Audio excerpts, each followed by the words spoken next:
if we look to the answer as to why for so many years we achieved so much, prospered as no other people on earth, it was because here in this land we unleashed the energy and individual genius of man to a greater extent than has ever been done before.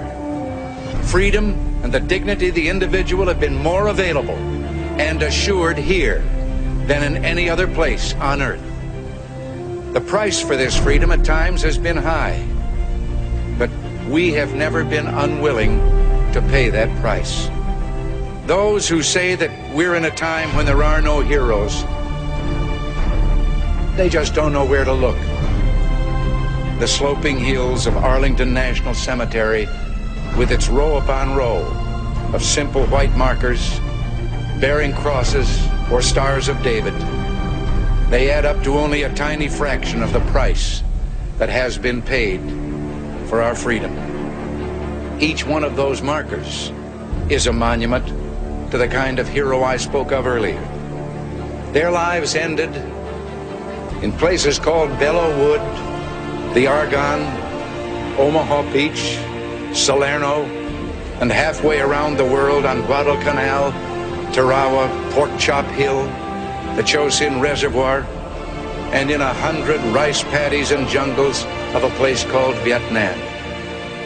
Under one such marker lies a young man, Martin Treptow, who left his job in a small-town barber shop in 1917 to go to France with the famed Rainbow Division.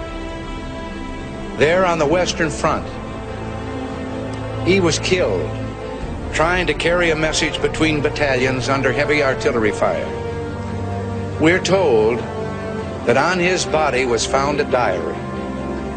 On the flyleaf, under the heading, "My Pledge," he had written these words: "America must win this war. Therefore I will work, I will save, I will sacrifice, I will endure. I will fight cheerfully and do my utmost as if the issue of the whole struggle depended on me alone."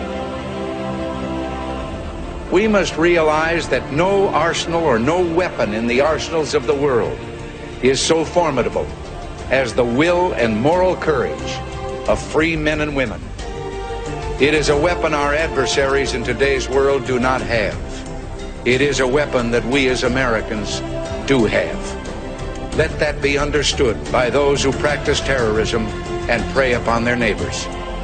As for the enemies of freedom, those who are potential adversaries, they will be reminded that peace is the highest aspiration of the American people.